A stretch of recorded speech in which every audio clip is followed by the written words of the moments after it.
ওয়াবারাকাতু। প্রিয় এমপিভুক্ত শিক্ষক কর্মচারী ভাই বোনেরা, আশা করি সবাই আল্লাহ তাআলার রহমতে ভালো আছেন।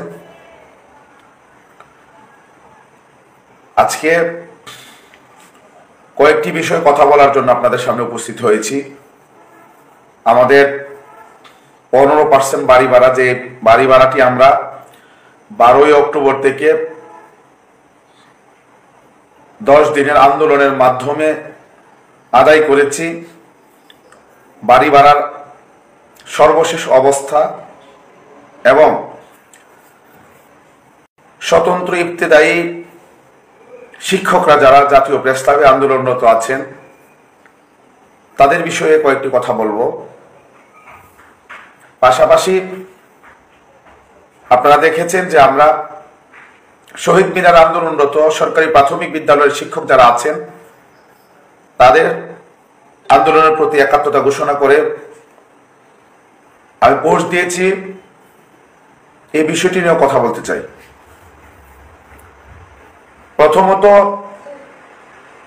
আমি শেষ থেকে শুরু করতে চাই যে আন্দোলনরত সরকারি প্রাথমিক বিদ্যালয়ের শিক্ষকদের দাবির প্রতি একাত্মতা ঘোষণা করে কেন আমরা পোস্ট দিয়েছি, আমি দিয়েছি এবং জাতীয়করণ প্রত্যাশী জোটের আহ্বায়ক কমিটির আরো বেশ কয়েকজন সদস্য ইতিমধ্যে তারা পোস্ট দিয়েছেন। আমি যে পোস্টটি দিয়েছিলাম ডেইলি ক্যাম্পাস এবং দৈনিক শিক্ষা একটি রিপোর্টও করেছেন আমার এই পোস্টকে বেস করে। আমরা সবাই শিক্ষক, প্রাথমিকের যারা আছেন তারাও শিক্ষক, ইবতেদায়ী যারা আছেন তারাও শিক্ষক, আমরা যারা এমপিভুক্ত স্কুল কলেজ মাদ্রাসা কারিগরি আছি আমরাও শিক্ষক, যারা সরকারি স্কুল কলেজ মাদ্রাসা কারিগরি আছে তারাও শিক্ষক, বিশ্ববিদ্যালয়ে যারা শিক্ষক তারাও শিক্ষক। আমরা শিক্ষকদের মধ্যে কোনো বিভাজন দেখতে চাই না। শ্রেণী বিভাজন, ক্লাসিফিকেশন, বিভিন্ন প্রকারে বিভক্ত করা, এটা আমরা দেখতে চাই না। আমরা যেহেতু শিক্ষকদেরকে জাতি গড়ার কারিগর বলা হয়, প্রাইমারি শিক্ষক যেমন জাতি গড়ার কারিগর, এমপিভুক্ত স্কুল কলেজ মাদ্রাসা কারিগরি শিক্ষক তারাও জাতি গড়ার কারিগর, সরকারি স্কুল কলেজ মাদ্রাসা কারিগরি শিক্ষক তারাও জাতি গড়ার কারিগর, এবং বিশ্ববিদ্যালয়ে যারা শিক্ষকতা করেন তারাও জাতি গড়ার কারিগর। সুতরাং এখানে বিভাজনের সুযোগ নেই। আমরা মনে করি আমরা এক এবং অভিন্ন। আমাদের দাবি দেওয়া আপনার বৈচিত্র্যপূর্ণ দাবি দেওয়া থাকতে পারে, এটা ভিন্ন হতে পারে, কিন্তু জাতি গড়ার কারিগর হিসাবে আমরা সবাই শিক্ষক, এটা আমরা মনে প্রাণে বিশ্বাস করি এবং আমাদের প্রত্যেকে এটা মনে প্রাণে বিশ্বাস করা দরকার। কারণ আমরা বারবার বলে আসছি যে আগামী দিনে আমাদের ভবিষ্যৎ প্রজন্মকে যদি আমরা যোগ্য দক্ষ করে গড়ে তুলতে চাই তাহলে শিক্ষকতা পেশাটাকে আকর্ষণীয় করতে হবে। এটা যেমন ইবতেদায়ীকে করতে হবে, প্রাথমিককে করতে হবে, মাধ্যমিক, উচ্চ মাধ্যমিক এবং উচ্চ শিক্ষা প্রত্যেকটি সেক্টরকে আকর্ষণীয় করতে হবে। তো যেহেতু আমরা সবাই এক এবং অভিন্ন, যদিও আমাদের হয়তো বিভিন্ন সেকশন রয়েছে, এক এক কেউ হয়তো প্রাথমিকে আছে, কেউ ইবতেদায়ীতে, কেউ হয়তো মাধ্যমিক, কেউ উচ্চ মাধ্যমিক, কেউ উচ্চ শিক্ষা নিয়ে আমরা কাজ করি, কিন্তু আমরা সবাই মিলেই কিন্তু জাতিকে গড়ছি, জাতি গড়ার কারিগর আমাদেরকে বলা হয়। সেই জায়গা থেকে আমাদের মনে হয় একটা বড় ঐক্যের প্রয়োজন। আপনারা যারা আমাকে প্রশ্ন করেছেন যে আপনি কেন প্রাথমিক শিক্ষকদের দাবি দেওয়ার সাথে একাত্মতা ঘোষণা করে কেন আপনি পোস্ট দিয়েছেন, আমরা শিক্ষকরা ম্যাক্সিমাম আমরা সচেতন, অল্প কিছু আছে আসলে এদের কথাবার্তা এবং তাদের বিহেভ এবং তাদের সোশ্যাল মিডিয়ায় আপনার লেখা, এগুলো দেখলে মনে হয় যে এরা আসলে একেবারে নির্বোধ এবং বোকা। আমি সবার কথা বলছি, এটা পার্সেন্ট করলে একেবারেই নগণ্য হবে অল্প কিছু শিক্ষক, কিন্তু আমাদের অধিকাংশ শিক্ষক সবাই এই ব্যাপারে সচেতন। আমি আপনাদেরকে বলি যে শহীদ মিনার যে আন্দোলনটি হয়েছে, আপনারা কি জানেন যে ওখানে প্রাথমিক আজকে যারা আন্দোলন করছে, এই আন্দোলন যে জোট, এই জোটের আহ্বায়ক এবং সদস্য সচিব সহ ওনাদের 7টি সংগঠনের নেতৃবৃন্দ আমাদের আন্দোলনের সাথে একাত্মতা ঘোষণা করে তারা বক্তব্য রেখেছেন। শুধু তাই না, তারা এই কথাও বলেছেন যদি সরকার এমপিভুক্ত শিক্ষকদের এই যৌক্তিক দাবি মেনে না নেয়, প্রয়োজনে আমরা আমাদের বিদ্যালয় বন্ধ করে দিয়ে আমরা আমার শহীদ মিনার আমরা আসবো। ওইটা কতটুকু তারা আসবে বা পারবে না এটা পরের বিষয়, কিন্তু তারা কিন্তু এই কথাগুলো উচ্চারণ করেছে শহীদ মিনারে। তা আপনারা এগুলো জানেন না। সরকারি প্রাথমিক বিদ্যালয়ের প্রধান শিক্ষকদের যে বড় সংগঠনটি, আবুল কাশেম স্যার এবং আরেকটি নামটা আমি ভুলে যাই, মুস্তাফিজুর রহমান ভাই সম্ভবত, আমি ভুলে গেছি এই মুহূর্তে, ওনারাও এসেছেন এবং একাত্মতা ঘোষণা করে ওনারা বক্তব্য দিয়েছেন। তো বাংলাদেশে কখনো কি দেখেছেন যে এমপিভুক্ত শিক্ষকদের কোনো কর্মসূচিতে প্রাথমিক বিদ্যালয়ের শিক্ষকরা এসে একাত্মতা ঘোষণা করেছেন? আমি জানি না, আমার জানা নেই। আমরা তো 17 থেকে আন্দোলন করছি, কখনোই আসেনি। তো ওনারা আমাদের শিক্ষক হিসাবে, ওনারা আমাদেরকে শিক্ষক হিসাবে মানে শিক্ষক মনে করে ওনারা আমাদের এখানে এসেছেন এবং আমাদের দাবি দেওয়ার ব্যাপারে তারা কিন্তু কথা বলেছেন, একাত্মতা ঘোষণা করেছেন। আমাদের কি নৈতিক দায়িত্ব না তাদের পক্ষে দাঁড়ানো, তাদের সাথে মানে তাদের জন্য কথা বলা? আমরা যারা জানি নিশ্চয়ই তারা এই বিষয়টি নিয়ে হয়তো কোনো বিরূপ মন্তব্য করেননি, কিন্তু যারা জানি না, না জেনে হুটহাট করে সোশ্যাল মিডিয়া একটা বক্তব্য আপনার মন্তব্য ছেড়ে দিলাম, এটা খুবই সহজ। কিন্তু আপনার উচিত আমরা কেন কাজ করছি বা কেন আমরা একাত্মতা ঘোষণা করছি এটা জানার আগে আপনার জানা দরকার যে এখানে নিশ্চয়ই কোনো কারণ নিশ্চয়ই আছে। আরেকটি বিষয় আপনারা লক্ষ্য করেছেন যে আমাদের এই প্রোগ্রামে বিশ্ববিদ্যালয়ের শিক্ষকরা এসে তারা কিন্তু একাত্মতা ঘোষণা করেছেন। ওই বিশ্ববিদ্যালয়ের শিক্ষকদের তো আমাদের প্রোগ্রামে আসার কোনো দরকার নেই। কেন এসেছেন? সেই জায়গা থেকে এসেছেন যে শিক্ষকদের কোনো ক্লাসিফিকেশন হইতে পারে না, শ্রেণী বিভাজন হইতে পারে না। ইবতেদায়ী প্রাথমিক থেকে নিয়ে বিশ্ববিদ্যালয় পর্যন্ত আমরা সবাই শিক্ষক। সুতরাং শিক্ষকদের যেই সেকশনে সে থাকুক, তার যদি ন্যায্য দাবি থাকে সকল শিক্ষকের উচিত তার পাশে দাঁড়ানো। সেই জায়গা থেকে বিশ্ববিদ্যালয়ের শিক্ষকরা আমাদের এখানে এসেছেন।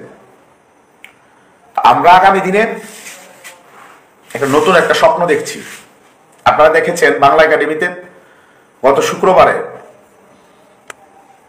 ইউনিভার্সিটি টিচার্স ফোরাম নামে একটি বিশ্ববিদ্যালয় শিক্ষকদের, প্রাইভেট এবং পাবলিক বিশ্ববিদ্যালয়ের শিক্ষকদের একটি সংগঠনের আত্মপ্রকাশ হয়েছে, যেখানে আমরা গেস্ট হিসেবে ছিলাম। আমি বক্তব্য রেখেছি RTV এবং বাংলাদেশ প্রতিদিনে আমার বক্তব্য প্রচারিত হয়েছে, আপনারা দেখেছেন। যমুনা তো এসেছেন, যমুনা টেলিভিশনে আমরা ওখানে গিয়েছি। আপনারা কি কখনো এরকম দেখেছেন যে বিশ্ববিদ্যালয়ের শিক্ষকদের সাথে এমপিভুক্ত শিক্ষকদের আপনার কর্মসূচিতে পাশাপাশি বসে আপনার একসাথে শিক্ষা নিয়ে তারা ভাবছে সবাই? এটা বিরল, বাংলাদেশ এটা ছিল না। তো আমরা এখন চাচ্ছি আগামী দিনে আমরা ডাকসু, জাকসু, বিশ্ববিদ্যালয়, এমপিভুক্ত, তারপর সরকারি স্কুল কলেজ মাদ্রাসা ক্যাটেগরি এবং প্রাথমিক ইবতেদায়ী সবাইকে নিয়ে আমরা, শিক্ষকদেরকে নিয়ে আমরা একটা প্ল্যাটফর্ম বা জোট আমরা গঠন করার চিন্তা ভাবনা করছি। এবং ইতিমধ্যে কিন্তু আমরা অনেক এই বিষয়ে আমরা কাছাকাছি চলে আসছি। কারণ প্রাথমিকের যারা আছেন ওনারাও এই বিষয়টা, তাদের সাথে আমার কথা হয়েছিল, ওনারা বলছিলেন যে এইরকম একটা কিছু করা যায়। বিশ্ববিদ্যালয় যেহেতু আমাদেরকে তারা আত্মপ্রকাশ অনুষ্ঠান আমাদেরকে দাওয়াত দিয়েছে, বলতে পারেন মোটামুটি আমাদের মধ্যে একটা অলিখিত বা অঘোষিত একটা ঐক্যমত এখানে তৈরি হয়েছে যে আমরা সবাই মিলে কাজ করতে চাই। ডাকসু নেতৃবৃন্দ আমাদেরকে বলেছেন যে আমরা সবাই মিলে আমরা শিক্ষার জন্য কাজ করব। তো আমরা চাচ্ছি আগামীতে সকল সেকশনকে নিয়ে একটা জোট হবে, যে জোটের মাধ্যমে আমরা আমাদের এই দেশের শিক্ষাটাকে উন্নত করার জন্য, গুণগত শিক্ষা নিশ্চিতের জন্য আমরা কিন্তু সবাই মিলে একসাথে কাজ করতে পারি। পাশাপাশি আমাদের যে দাবি দাওয়াগুলো আছে এগুলো নিয়ে আমরা কাজ করতে পারি। আমি আমার দাবি দেওয়া নিয়ে কর্মসূচি পালন করব, প্রাথমিক করবে, বিশ্ববিদ্যালয় করবে। যখন তারা করবে, যদি ন্যায্য দাবি হয় আমরা তাদের পাশে দাঁড়াবো। সবচেয়ে বড় যে বিষয়টা সেটি হচ্ছে আমাদের শিক্ষকরা বিভিন্নভাবে বিভিন্ন জায়গায় আমাদেরকে জুলুম করা হয়, নির্যাতন করা হয়, আমাদের উপর বিভিন্নভাবে আমাদেরকে অসম্মানিত করা হয়। আমরা যদি প্রাথমিক, ইবতেদায়ী, মাধ্যমিক, তারপর উচ্চ মাধ্যমিক, উচ্চ শিক্ষা, সরকারি বেসরকারি বিশ্ববিদ্যালয়, প্রাইভেট পাবলিক সব মিলিয়ে যদি আমাদের একটা শক্তিশালী জোট থাকে, অন্যায়ভাবে যদি আমাদের কোনো শিক্ষকের উপর কোনো রকমের আপনার কোনো কিছু চাপিয়ে দেওয়ার চেষ্টা করা হয়, যদি তাকে অন্যায়ভাবে যদি কোথাও আমাদের শিক্ষকদেরকে অপমান করা হয়, অপদস্থ করা হয়, তাদের উপর জুলুম করা হয়, আমরা কিন্তু সব শিক্ষক মিলে তার পাশে দাঁড়াতে পারবো এবং আমাদের ভয়েসটা অনেক স্ট্রং হবে। যখন সরকার দেখবে যে প্রাথমিক, ইবতেদায়ী, তারপরে এমপিভুক্ত স্কুল কলেজ মাদ্রাসা কারিগরি, তারপরে সরকারি স্কুল কলেজ মাদ্রাসা কারিগরি বিশ্ববিদ্যালয় একই সুরে কথা বলছে, তখন কিন্তু এটা সরকারের কাছে অনেক মানে এটার কি একটা বড় রকম একটা গুরুত্ব থাকবে। আমরা কিন্তু সেই স্বপ্নটি দেখছি। আর সেই জায়গা থেকে আমরা আমাদের যারা আন্দোলনরত আছেন প্রাথমিক বিদ্যালয়ের শিক্ষক, তাদের সাথে আমরা একাত্মতা ঘোষণা করে আমরা পোস্ট দিয়েছি এবং তাদের প্রতি আমরা সহানুভূতি জানিয়েছি। এবং তারা যেহেতু তাদের উপর যেহেতু পুলিশি বর্বর হামলা হয়েছে, আমরা এটা তীব্র নিন্দা জানিয়ে যারা এটার সাথে সংশ্লিষ্ট তাদের আমরা শাস্তি দাবি করেছি। তো নিশ্চয়ই এতক্ষণে আপনাদের কাছে ক্লিয়ার হয়ে গিয়েছে যে আমরা আগামী দিনে কি স্বপ্ন দেখছি। আমরা আগামী দিনে চাই যে সকল উইংস এবং সেকশন সব জায়গা থেকে শিক্ষকদের নিয়ে একটা শক্তিশালী আপনার একটা কনসেনসাস তৈরি হবে। আমরা অন্যায় কিছু করব না, কিন্তু অন্যায় কিছু মেনেও নিব না, এবং অন্যায় ভাবে যাতে আমাদেরকে অপমান করা না যায়, লাঞ্ছিত করা না যায়, আমাদেরকে বিপদে ফেলা না যায়, এই বিষয়গুলো নিয়ে আমরা একসাথে কাজ করার জন্য আমরা ইতিমধ্যে আমরা কাজ শুরু করেছি। সেই জায়গা থেকে প্রাথমিকের যারা শিক্ষক, আমি আজকে মুক্তাগাছা গিয়েছিলাম, ওখানে সংবর্ধনা অনুষ্ঠান ছিল এবং জাতীয়করণ প্রত্যাশী জোটের মুক্তাগাছা উপজেলা কমিটি 101 সদস্য আমরা ঘোষণা করেছি আজকে। ওখানে আমি বলেছি যে আপনারা যারা আছেন সবাই সোশ্যাল মিডিয়ায় আমাদের যারা কর্মরত আপনার প্রাথমিক শিক্ষক আছেন, তাদের জন্য আন্দোলনরত যারা আছেন, তাদের পক্ষে আপনারা কথা বলেন, তাদের পক্ষে আপনারা লেখালেখি করেন। কারণ হচ্ছে আপনারা অনেকে বলেছেন যে তারা দশম গ্রেড চেয়েছে। হ্যাঁ, দশম গ্রেড চেয়েছে অযৌক্তিক হতে পারে।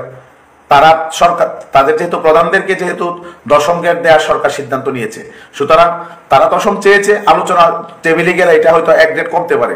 আপনি যা চাইবেন পুরাটা তো আপনাকে দিবে না, সেই জায়গা থেকে ওনারা দশম পর্যন্ত চেয়েছে। তো ওনাদের আন্দোলনের সাথে তো আসলে মাধ্যমিকের আন্দোলনের কোনো সম্পর্ক নেই। আমরা আমাদের যে দাবি দেওয়া আছে, যেখানে যেখানে আমাদের মানে কাজ করা দরকার, আমরা ইতিমধ্যে 4টি দাবি আমরা পূরণ করেছি। আমরা উৎসব ভাতা, বাড়ি ভাড়া, মেডিকেল ভাতা এবং আমাদের আমাদের যে বৈশাখী ভাতা, এগুলো আমরা তো আদায় করেছি। আরো যেগুলো আছে এগুলো নিয়ে আমরা কাজ করব। তো আপনাদেরকে বলবো যে আপনারা মন্তব্য করার আগে আপনারা একটু ভেবে চিন্তে করবেন, কারণ আমরা যেই কাজগুলোই করি আমরা কিন্তু এককভাবে কোনো কাজ করি না। আমাদের জোটের কেন্দ্রীয় আহ্বায়ক কমিটি আছে, মোটামুটি আমাদের নিজেদের মধ্যে একটা ঐক্যমত তৈরি হলেই কিন্তু আমরা এই কাজগুলো করি। সুতরাং আমরা যাই করি মনে করবেন যে এখানে নিশ্চয় পরামর্শের আলোকে আমরা কাজগুলো করেছি। এটা ছিল। আমি সরকারের কাছে দাবি জানাবো আজকের লাইভ থেকে এমপি প্রাথমিক শিক্ষক যারা শহীদ মিনার যারা আন্দোলনরত আছেন, তাদের সাথে সরকার ইতিমধ্যে বসেছে আজকে এবং তারা কর্মবিরতি প্রত্যাহার করেছে। আগামীকালকে অর্থ মন্ত্রণালয়ে একটি মিটিং আছে, ওখানে আলোচনা করে তাদের বিষয়টা শুরু হবে। আমরা সরকারের কাছে দাবি জানাবো এমপিভুক্ত শিক্ষা জাতীয়করণ প্রত্যাশী জোটের পক্ষ থেকে অবিলম্বে তাদের যে যৌক্তিক দাবি, আমি বলবো না যে 10 গ্রেডই দেন, তাদের সাথে বসেন, আলোচনা করে যেটুকু দিয়ে তাদেরকে ম্যানেজ করা যায়, তাদেরকে কনভিন্স করা যায়, উভয় পক্ষ আলোচনা করে একটা সমাধান বের করে দ্রুত তাদেরকে শ্রেণীকক্ষে আপনারা ফিরিয়ে দিবেন। সেই দাবিটুকু জাতীয়করণ প্রত্যাশী জোটের পক্ষ থেকে আজকের লাইভের মাধ্যমে সরকারের সাথে এবং সরকারের যারা নীতি নির্ধারক আছেন তাদের কাছে আমরা রাখছি। এবং আমরা আন্দোলনরত শিক্ষকদেরকে বলবো যারা প্রাইমারি আছেন, আপনারা অবশ্যই আপনাদের এই কর্মসূচি অব্যাহত রাখবেন এবং সরকারের কাছ থেকে কোনো রকম আশ্বাস নিয়ে এখন আর যাওয়ার কোনো সুযোগ নেই। আপনারা সরকারের কাছ থেকে প্রজ্ঞাপন নিয়ে ওখান থেকে বের হবেন। আপনারা আপনাদের এই কর্মসূচি অব্যাহত রাখবেন। যদি প্রয়োজন হয়, আমরা আগেও জানিয়েছি যে আমরা এমপিভুক্ত শিক্ষা জাতীয়করণ প্রত্যাশী জোট আপনাদের পাশে দাঁড়াবো। যদি প্রয়োজন হয় আমরা আপনাদের পাশে দাঁড়াবো ইনশাল্লাহ, সেই কথা দিচ্ছি। কিন্তু আপনারা অবশ্যই দাবি আদায় করে আপনারা নিয়ে যাবেন। যত সমস্যা সব শিক্ষকদের বেলায়, শিক্ষকদেরকে দেওয়ার সময় মানে আমলাদের টাকা থাকে না, এটা হচ্ছে বড় সমস্যা। এবং ক্ষেত্র বিশেষ রাজনীতিবিদরা দিতে চাই, কিন্তু আমলারা কৌশল করে এগুলো আটকে রাখেন। তা আমরা এগুলো শুনতে চাই না, এগুলো আর শুনতে চাই না। আমরা অনেক শুনেছি বাজেট না থাকলে আপনারা বাজেটকে ইয়ে করেন, এটাকে পুনর্বিবেচনা করেন, এটাকে রিফর্ম করেন, আপনারা বাজেটকে রিফর্ম করেন, শিক্ষকদের যে দাবি দেওয়া আছে এগুলো পূরণ করার ব্যবস্থা করেন। এগুলো বলে আমাদেরকে যে টাকা নাই, অর্থ নাই, এগুলো আমরা শুনতে চাই না। আমাদের শিক্ষকদের দাবি দেওয়া আদায়ের জন্য যদি বাজেট যদি এটাকে রিভিউ করতে হয় আপনারা রিভিউ করবেন। তো আমি তাদের প্রতি সংগ্রামী সালাম জানাচ্ছি। আমরা এটুকু আশ্বস্ত করতে চাই আমরা আপনাদের পাশে আছি। আগামী দিনে আমরা কাঁধে কাঁধ মিলে একসাথে বাংলাদেশের শিক্ষার উন্নয়নের জন্য, গুণগত শিক্ষা নিশ্চিতের জন্য, শিক্ষকদের জীবন মান উন্নয়নের জন্য আমরা কাঁধে কাঁধ মিলে আগামী দিনে কাজ করবো ইনশাল্লাহ। আমরা সেই বিষয়ে আগাচ্ছি এবং একটা সুন্দর শিক্ষা ব্যবস্থা আমাদের দেশে তৈরি হবে সকলের প্রচেষ্টায়, সে আশাবাদ ব্যক্ত করছি। এরপর আসে স্বতন্ত্র ইফতেদায়ী। আজকে স্বতন্ত্র ইফতেদায়ী এবং নন এমপিও যারা আছেন তাদের উপর লাঠিচার্জ করা হয়েছে এবং তাদেরকে শহীদ মিনার থেকে প্রেস ক্লাব থেকে আপনার সরিয়ে দেওয়া হয়েছে। প্রথমে আমি স্বতন্ত্র ইফতেদায়ীর কথা বলি। স্বতন্ত্র ইফতেদায়ীদের আন্দোলনের প্রেক্ষিতে আমরা কিন্তু এখানে বেশ কয়েকটি লেখা আমি রেখেছি এবং আমরা জাতীয়করণ প্রত্যাশী জোটের কেন্দ্রীয় আহ্বায়ক কমিটির একেবারে সিনিয়র নেতৃবৃন্দকে নিয়ে আমরা কিন্তু ওখানে একাত্মতা ঘোষণা করে বক্তব্য দিয়েছি। আমি তাদেরকে বলেছিলাম যে আপনারা বিএনপি মহাসচিব মির্জা ফখরুল ইসলাম আলমগীর স্যারের সাথে সাক্ষাৎ করেন, যদি আপনারা না পারেন আমাকে বলেন, আমি অন্তত চেষ্টা করে দেখবো যে আপনাদেরকে ওখানে একটু নিয়ে যাওয়া যায় কিনা। ওনারা কি করলেন, মানে ওনারা দেখা করেছেন আমি জানি না, আমি এখন পর্যন্ত দেখি নাই কোথাও, এবং যে ওনারা যে পারেননি দেখা করতে এটাও ওনারা বলেন নাই। ও মুখলেস সাহেবের সাথে ওই দিন আমার বাংলা একাডেমিতে দেখা হয়েছে, উনি একবারও বলেন নাই ওনাদের বিষয়গুলো। তো আমরা তো একেবারে মানে গায়ে পড়ে আপনাদেরকে সহযোগিতা করতে গিয়েছি, কিন্তু আপনারা মনে হয় যে আপনাদের সহযোগিতার প্রয়োজন নেই, আমার কাছে মনে হয়েছে। নাইলে তো অন্তত একবার বলতেন যে হ্যাঁ আমি বিএনপি মহাসচিবের সাথে দেখা করার জন্য গিয়েছিলাম, যাইতে পারি নাই বা সুযোগ হয় নাই বা মানে সুযোগ পাচ্ছি না, কিছুই উনি বলেননি। তার মানে মানে ওনাদেরকে গায়ে পড়ে সহযোগিতা করলে ওনারা নিবেন না, অথচ আপনারা কিন্তু স্বতন্ত্র ইফতেদায়ী যারা আছেন যে আমাদের জন্য কিছু করেন, আপনি আসেন, এই করেন সেই করেন, কিন্তু আপনাদের নেতারা তো, আমি মুখলেস সাহেবের কথাই বলবো, অন্য কথা বলবো না, ওনার সাথে পরেও আমার দেখা হয়েছে কিন্তু একবারও বলে নাই। তো ওরা কি করে, মানে কি করছে না করছে, আমরা তো আমাদের আন্দোলনের সময় আমরা যারাই আসছে তাদের কাছ থেকে আমরা পরামর্শ নিয়েছি, আমাদের অবস্থাটা ব্রিফ করেছি। ওনাদের কাছে মনে হয় এই বিষয়গুলো ওনাদের মধ্যে নেই, আমার কাছে মনে হয়েছে। আচ্ছা, আমি আজকে মুক্তার কাছে যাওয়ার পরে স্বতন্ত্র ইফতেদায়ী ওনারা আমাকে অন্যান্যদের সাথে ওনারাও আমাকে একটা বুকেট দিয়েছেন এবং আমাকে ফুলের শুভেচ্ছা জানিয়েছেন। তো ওনারা পরে আমরা যখন বসে চা নাস্তা খাচ্ছিলাম, ওখানে ওনারা আসলেন আমার সাথে কথা বলার জন্য স্বতন্ত্র ইফতেদায়ীর ব্যাপারে। আমি তখন সাথে সাথে মন্ত্রণালয়ে একজন কর্মকর্তার সাথে কথা বলি, ওনার কাছ থেকে আমি তথ্য বের করতে পারিনি। পরবর্তীতে আপনার জয়েন্ট সেক্রেটারি আপনার মাসুদুল হক মহোদয়, ওনার সাথে আমি কথা বলি, উনি এই বিষয়গুলো দেখেন। আমি খোঁজ নিয়েছি যে কে দেখেন, উনি বলছে যে উনি দেখেন। তো ওনার সাথে আমি কথা বললাম, বলার পরে উনি বললেন যে ওনাদের বিষয়টা প্রধান উপদেষ্টার দফতর থেকে 4টি শর্ত দিয়ে ওনাদের বিষয়টা মানে ফাইলটা পাঠানো হয়েছে। তো 4টি শর্তের মধ্যে একটা হচ্ছে 33% জমি থাকতে হবে এবং 150 জন স্টুডেন্ট থাকতে হবে, আরো হয়তো 2-1টা শর্ত আছে। উনি আমাকে 2টা শর্তের কথা বলেছেন, এটা হয়তো মৌলিক শর্ত আর বাকিগুলো হয়তো সাবসিডিয়ারি হইতে পারে। তো উনি আমাকে বললেন যে এই শর্তগুলো যারা পূরণ করতে পারবে তাদেরকে আমরা এখন এমপি দিতে পারবো, এই নির্দেশনা আমাদের কাছে আছে। ওটা প্রধান উপদেষ্টার দফতর থেকে এই নির্দেশনা দেওয়া হয়েছে। এখন উনি বললেন যে এটা এই ক্রাইটেরিয়া আমরা যদি দেখি তাহলে হয়তো 300-350 প্রতিষ্ঠান হয়তো হইতে পারে যাদের এইটুকু মানে ইয়ে আছে। এখন ওখানে আপনার ওই যে 18 নীতিমালা, আপনার 18 নীতিমালার আলোকে মূলত ওনাদেরকে বলছে এমপিওর আবেদন মানে ইয়ে করার এমপি দেওয়ার জন্য, কিন্তু 18 এমপিওর নীতিমালায় গেলে মানে সংখ্যাটা একেবারে কমে যায়। এই জন্য প্রাথমিক ইফতেদায়ী যারা আন্দোলনরত নেতৃবৃন্দ আছেন ওনারা কি বলেছেন যে ওনারা প্রধান উপদেষ্টার সাথে ও দফতরের সাথে যোগাযোগ করার জন্য চেষ্টা করছেন, ওখানে যদি এই শর্তটা একটু শিথিল করা যায় এবং 25-এর শর্তের আলোকে যাতে এমপিও সুযোগ দেওয়া হয় ওনারা চেষ্টা করছেন। এই জন্য আপাতত মন্ত্রণালয় আপনার এই বিষয়গুলো মানে এই বিষয়টা স্টপ রেখেছেন। ওনারা বলছেন যদি এই সপ্তাহের মধ্যে তারা প্রধান উপদেষ্টা দফতর থেকে যদি কোনো রকমের কোনো আপনার নতুন কোনো সিদ্ধান্ত আনতে না পারেন যে 25-এর আলোকে এমপিভুক্ত করা হবে, তাহলে ওনারা আগামী সপ্তাহে প্রথম দিকেই ডিসিদেরকে আপনার বিভিন্ন জেলা যারা জেলা প্রশাসক মহোদয় আছেন তাদেরকে ওনারা চিঠি দিবেন, চিঠি দিয়ে বলবেন যে এই ক্রাইটেরিয়াতে যে প্রতিষ্ঠানগুলো পড়ে যাতে এগুলোর তালিকা দেওয়া হয় এবং ওই রিপোর্টের ওনারা 1 সপ্তাহ সময় পেতে দিবেন এবং ওনারা এই তথ্য সংগ্রহ করে ওইটা যারা এই ক্রাইটেরিয়াগুলো আপনার পূরণ করতে পারবে তাদেরকে ওনারা এমপি দিতে পারবেন এবং দিবেন। আমাকে বলছেন যে এই সপ্তাহটা আমরা দেখবো, দেখার পরে যদি না হয় আগামী সপ্তাহ আমরা ডিসিদেরকে চিঠি দিয়ে দিব। এটা ইফতেদায়ী একেবারেই সর্বশেষ অবস্থা, এটা মাগরিবের পরে আজকে কথা বলেছি। তো এটা হচ্ছে স্বতন্ত্র ইফতেদায়ীর বিষয়টা। তো আমরা অবশ্যই সরকারকে বলবো যে ইফতেদায়ী মাদ্রাসা না সকল মাদ্রাসাকে বিগত সময়ে সংকুচিত করা হয়েছে, বিভিন্ন রকমের বিধিনিষেধ দিয়ে আইন দিয়ে আপনার এই মাদ্রাসাগুলোকে বন্ধ করার সকল ষড়যন্ত্র করা হয়েছে।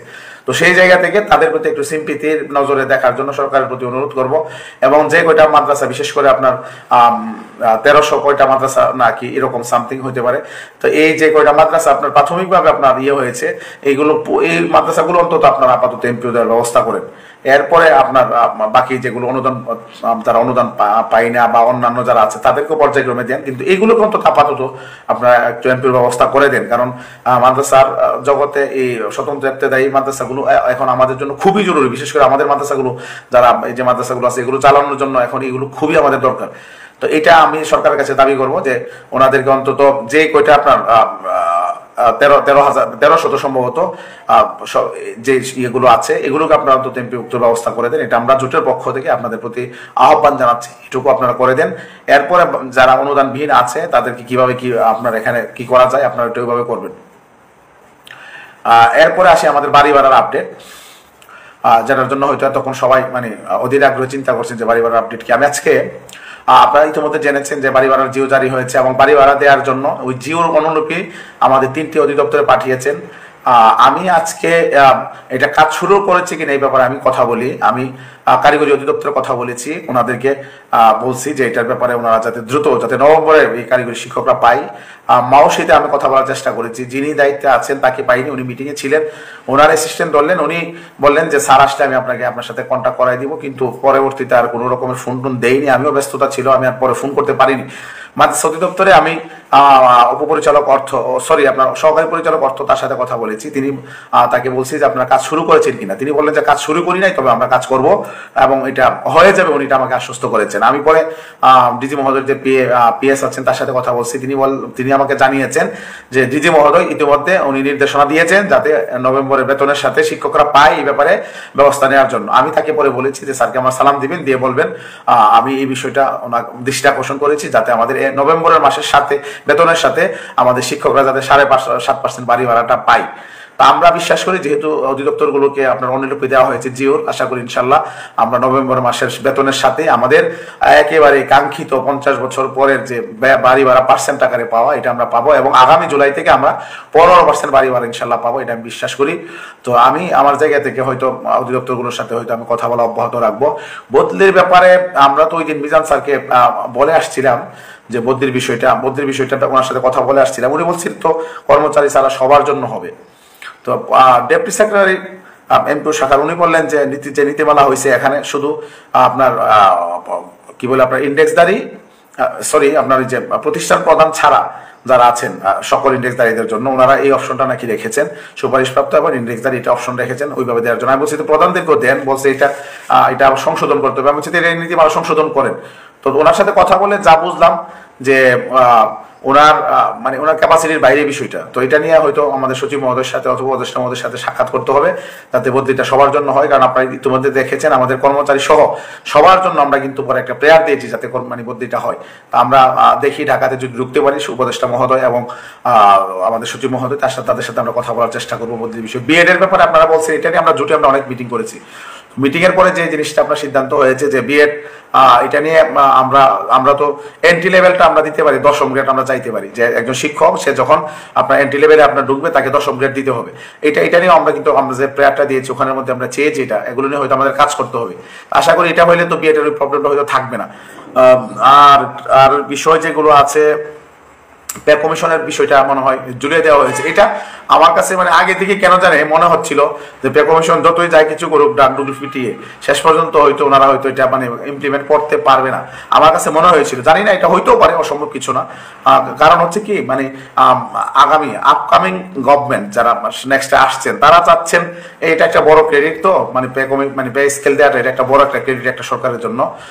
তারা সম্ভবত এই ক্রেডিটটা হয়তো আগামী সরকার যারা আসছেন নির্বাচিত হয়ে তারা হয়তো নিতে চাচ্ছেন, এই জন্য সম্ভবত পে কমিশন পে স্কেলটাকে হয়তো সুপারিশ তারা দিবে, কিন্তু এটা ইমপ্লিমেন্ট হওয়াটা এখন পর্যন্ত আমি নিশ্চিত না আসলে এটা হবে কিনা। আর আমাদের জায়গা থেকে যেহেতু এটা সরকারিরা এই পে কমিশনের সাথে সবচেয়ে বেশি তারা এটা স্টেক হোল্ডার, তারা কি অবস্থান নেই এটা আমরা দেখি, অবজার্ভ করবো আমরা, এরপর আমাদের জায়গা থেকে আমরা হয়তো বক্তব্য দেবো। কারণ আমরা তো সেকেন্ডারি, প্রথম হচ্ছে ওনারা সরকারিরা, এই জন্য আমরা একটু পরিস্থিতিটা অবজার্ভ করছি। অবজার্ভ করে যদি প্রয়োজন হয় তাহলে আমরা হয়তো এই ব্যাপারে আমরা হয়তো কথা বলবো। এই তো মোটামুটি ছিল আপনাদের যে বিষয়গুলো। আমাদের যে সহকারী অধ্যাপক সহযোগী অধ্যাপকের ব্যাপারে আসছে যেগুলো ক্রিয়েট করার জন্য, এটা নিয়ে আমাদের মাদ্রাসা কিন্তু ইতিমধ্যে শুরু হয়েছে এবং মাদ্রাসা থেকে আপনার ইসলামী আরবি বিশ্ববিদ্যালয় থেকে মন্ত্রণালয়কে চিঠি দেওয়া হয়েছে এগুলো ক্রিয়েট করার জন্য। আমরা জাতীয় বিশ্ববিদ্যালয় পর্যন্ত আমরা কথা বলবো, বলে ওখান থেকে ওনারা একটা প্রস্তাবনা যদি দেই কলেজের শিক্ষকদের জন্য তাহলে আরো সুবিধা হবে। দুই জায়গা থেকে যখন প্রস্তাবনা যাবে সরকার নিশ্চয়ই এটা একটু গুরুত্ব দিয়ে বিবেচনা করবে। তারপরে আপনার আমাদের 6ষ্ঠ গ্রেড এবং 7ম গ্রেড এটা নিয়ে ইতিমধ্যে কথা বলেছি, এটা আমরা প্রেয়ার দিয়েছি, দেখা যাক কি করা যায়। এটা হওয়া দরকার। আমরা চাই সিনিয়র টিচারদের কারণ সিনিয়র টিচার এবং সহকারী প্রধান শিক্ষক ওনাদের একই রকম স্কেল হয়ে গেছে, যেটা আপনার আসলে এটা অগ্রহণযোগ্য, কোনোভাবে আসলে এটা মেনে নেওয়ার সুযোগ নাই। আর অনেক বিষয় আছে আমাদের যে বিভিন্ন জায়গায় যখন যাই বিভিন্ন রকমের প্রস্তাবনা, কল্যাণ অফসরের ব্যাপারে বিভিন্ন রকমের কথাবার্তা আসতেছে। আমরা দেখি কল্যাণ অফসর আমরা একদিন যাবো জোট নেতৃবৃন্দকে নিয়ে খোঁজ খবর নিব, আসলে কি অবস্থা কি আছে কি হচ্ছে না হচ্ছে জানি না। মন্ত্রণালয়ে আমরা এটার ব্যাপারে কথা বলবো যে আমাদের যে কল্যাণ অফশোর এখানে যাতে ফান্ডিং করা হয় এবং এখানে যাতে ভালো লোক নিয়োগ দেওয়া হয় এই বিষয়টি আমরা কাজ করব। তো সব মিলিয়ে বিভিন্ন জায়গায় আমরা যাচ্ছি, সফর করছি, ওখানে বিভিন্ন রকমের আপনার দাবি দাওয়াগুলো আসছে, এগুলো নোট নিচ্ছি, এগুলো আবার জোটের মিটিংয়ে আমরা আলোচনা করব, করে যেগুলো নিয়ে কাজ করা যায় নেতৃবৃন্দ সাই দিবেন যে হ্যাঁ এগুলো নিয়ে কাজ করা যায়, ওগুলো নিয়ে আমরা হয়তো কাজ করব। তা আমরা হয়তো বড় রকমের কোনো আন্দোলন আর যাচ্ছি না যদি ফেব্রুয়ারিতে নির্বাচন হয়, এটা আপনারা ইতিমধ্যে আমরা ঘোষণা দিচ্ছি, আমরা কোনো রকমের হিপোক্রেসি করতে চাই না। তবে আমরা এই অল্প আমাদের যে ছোটখাটো যে দাবিগুলো আছে, প্রধান, সহকারী প্রধান, সুপার সহকারী, সুপারের গ্রেড, তারপর আপনাদের যে বিএড যেটা এন্ট্রি লেভেল চেয়েছি, মানে 10ম গ্রেড চেয়েছি, তারপর আমাদের যে সহকারী অধ্যাপক পদ সৃজন করা, মাদ্রাসার শিক্ষকদের যে 8ম গ্রেডের যে বিষয়টি, এটা নিয়েও বিভিন্ন জায়গা থেকে প্রশ্ন আসছে বা ফোন করছেন আপনারা। এটা নিয়ে আমরা বলেছি যে এটা অর্থ মন্ত্রণালয়ের শিক্ষাতে পাশ হয়ে অর্থ তো এখন আছে, এবং যার কাছে ফাইল আছে জনাব ফেরদৌস সালাম জয়েন্ট সেক্রেটারি, ওনার সাথে আমরা দেখা করেছি, উনি বলেছেন এটা আইবিআই শাখায় আছে, ওখান থেকে অর্থ মন্ত্রণালয় থেকে শিক্ষাতে পাঠানো হবে। তো সব মিলে জাতীয়করণ প্রত্যাশী জোট একেবারেই নিরলসভাবে আপনাদের জন্য কাজ করে যাচ্ছে, এবং এটা হয়তো অব্যাহত থাকবে যদি আপনারা আমাদের হাতকে শক্তিশালী রাখেন, আমরা হয়তো আপনাদের জন্য কাজ করব। আর একটা বিষয়, আমরা যেটুকু কাজে আপনাদের জন্য ইতিমধ্যে করেছি, আমরা 4টা দাবি আদায় করেছি, এবং জ্যেষ্ঠ প্রভাষকের যে আপনার পোস্ট আলিম মাদ্রাসা আপনার কলেজ লেভেলে এটা কিন্তু বিলুপ্ত হয়ে এটা সহকারী অধ্যাপক হয়েছে। যে এটার ক্ষেত্রে আমাদের জোটের যে সমন্বয়কারী আমাদের জয় সাহেব এবং তার সাথে আরো অনেকে কাজ করে, আব্দুল্লাহ সিদ্দিকী স্যার, ওনারা কাজ করেছেন। তা আমরা কিন্তু আসলে বসেনি, আমরা কিন্তু কাজ করছি, একেবারে প্রতিনিয়তই আমরা কাজ করে যাচ্ছি এবং করে যাব। শিক্ষকদের দাবি দাও নিয়ে কাজ করা, এটা আমাদের জোটের নেতৃবৃন্দের একটা নেশার মতো হয়ে গেছে। মানে এটা মানে ওই যে আমাদের না রোল কবি রেজভি সাহেব, উনি রাজনীতিকে এমন ভাবে নেশার মতো নিয়েছেন যে সংসারটাই উনি আর করেন নাই, রাজনীতিটা কি ওনার সংসার সবকিছু করে নিয়েছে। আমরা এই আহ্বায়ক কমিটি যারা আছি, আমরাও মনে সম্ভবত আমাদের এই মানে আন্দোলন সংগ্রাম, শিক্ষকদেরকে নিয়ে কাজ করা, বৈষম্য দূর করা, এটাকে মনে হয় একরকমের নেশার মতো আমরা নিয়ে নেশার মতো হয়ে গেছে আমাদের। সুতরাং আমরা ভাই কাজ করছি, আমাদের জন্য দোয়া করবেন, আমরা যদি সুস্থ থাকি, আল্লাহ যদি আমাদেরকে বিপদ আপদ মুক্ত রাখেন এবং আপনারা যদি ঐক্যবদ্ধ থাকেন, ইনশাল্লাহ আমরা আমাদের যে আপনার কূটনৈতিক তৎপরতার মাধ্যমে এবং ফিল্ডের আন্দোলনের মাধ্যমে আমরা আমাদের যে দাবি দাওয়াগুলো আছে সরকারের কাছ থেকে আমরা এগুলো পর্যায়ক্রমে আদায় করার জন্য চেষ্টা করব। আগামী দিনে আপনাদের সাথে আবারও হয়তো কথা হবে। সবাই ভালো থাকবেন, সুস্থ থাকবেন, নিরাপদে থাকবেন, সকলের জন্য শুভকামনা রেখে আজকের এই লাইভটি শেষ করছি। আল্লাহ হাফেজ, আসসালামু আলাইকুম ওয়া রাহমাতুল্লাহি ওয়া বারাকাতুহু।